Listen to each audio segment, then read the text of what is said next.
So what are we doing today? Well, this morning I was just watering my gardens, and I noticed that I wasn't as motivated to water my garden because it was looking a little sad, and you could say it was like not aesthetically pleasing. And it looks a little bit better now because I've been digging around. I decided that technically it's fall. The last day of summer was Labor Day, which just happened last weekend. And so I decided that I was going to get a little bit of an early start and start planting chard, some potatoes and garlic and Brussels sprouts. And as you can see, I still have a tomato plant, and this was a volunteer, I think, tree, and I'm going to raise it and transplant it, because anything that volunteers itself, I'll take, because things are expensive these days, and if it's hardy enough to be a volunteer, it's hardy enough to get transplanted, or I'll try it anyway. The basil, I didn't realize that basil really likes sun. Even though it's a Mediterranean herb, it doesn't have any problems with the Texas sun. Totally not in any shade cloth or anything. This bed didn't have any shade cloth. As you can see, it's seeding out, and I'm going to let it seed out. I hope to get volunteers. I'd much rather work on a garden that's volunteering sprouts than me having to plant all the time, especially in an annual type situation. So I did plant these onions, so this of course will be a winter item. So I don't remember planting them right next to this tomato plant, but that could have been a volunteer somehow. And then when I was digging up the rows, because last year I harvested my potatoes, but I didn't have drying racks or a place where it wasn't humid and moist to store them, so a lot of them just rotted.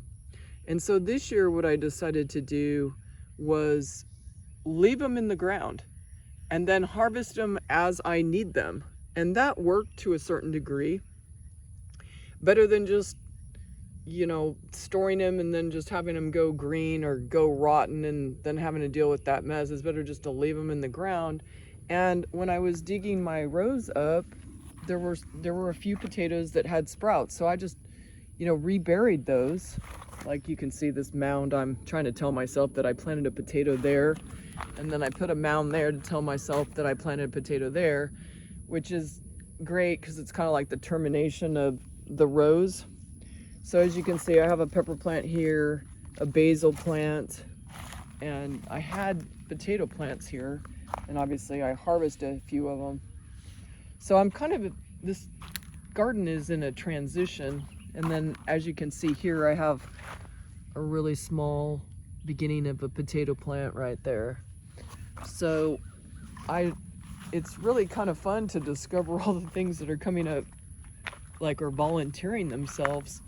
Because, like, for instance, this garlic, I know I didn't plant the whole bulb. I separate my garlic out, but somehow probably one of the cloves, I guess, grew into a garlic plant that I didn't harvest, and now it's sprouting. So I'm going to separate these and then plant them separately, and I'll have multiple garlic plants. And as you can see, this basil didn't do that well. It didn't like the shade cloth, so I learned a lesson there. And this year my tomato plants were just poor. I don't know whether something was on them or what happened. And my pepper plants are doing okay. So, and then I have another volunteer tree over here. So I've had a lot of fallen trees, so I really do need some replacement trees for all the big oaks that have fallen. So I just thought that I'd make my garden more aesthetically pleasing, so I can be motivated again to want to water and tend to the garden. And I finally got to the point where I've made critical mass with the wood chips. So it works out really well, because I do have to do some work in that I have to bring the wood chips in when they deplete down. But at the same time, it gives me an area where I get new dirt, and then I use that dirt to mound it up, and I don't have to buy dirt, I don't have to move dirt, it's right there. It's right in the garden itself. I just have to take the old wood chips and put them up into the row and then replace them. And then the garden again will look aesthetically pleasing. As if beauty is everything. But so the garden bed, it's kind of interesting. I don't know what any of your experiences have been, but this garden bed was filled up to the very top.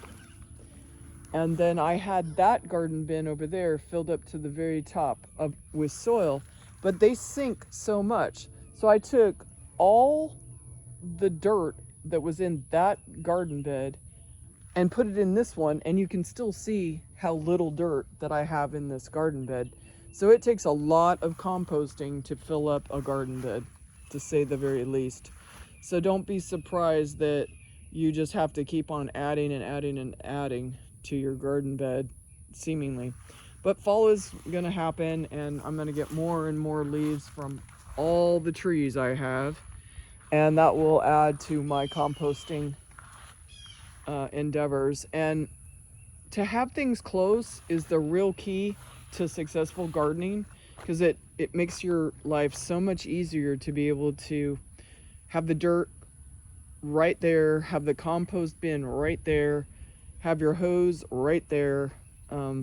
If you have to drag anything any distance, it's definitely gonna weigh on you, and you might just quit out of sheer effort. It just doesn't seem like it's worth it. But I think I've got it down. I'm happy with this particular setup, except that I need to refine better what plants don't require shade from the Texas sun. The peppers were also under the shade cloth, but they didn't seem to be as poorly affected as the basil. The basil just really wants full sun, which is very rare, because a lot of things that say they want full sun in Texas, that's just a lie.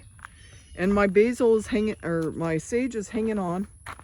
It's died back quite a bit. I had a volunteer tomato over there, so I had to almost overwater the sage in order to get the tomato to survive, and I think I killed it back a little bit. But this is its like 3rd year, so I'm really happy with the sage. And ultimately, I just want to have a lot of edible herbs and vegetables that are perennials, like asparagus and things that continue to come up, because the effort of having a garden to eat from is a lot of effort, and the perennial plants will allow you to decrease that effort.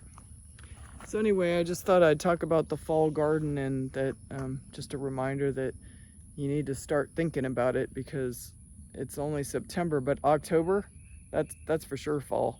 And I wanted to get a little bit of a jump start and revitalize my want to have a garden. So that's what we're doing today. Have a good day. Bye.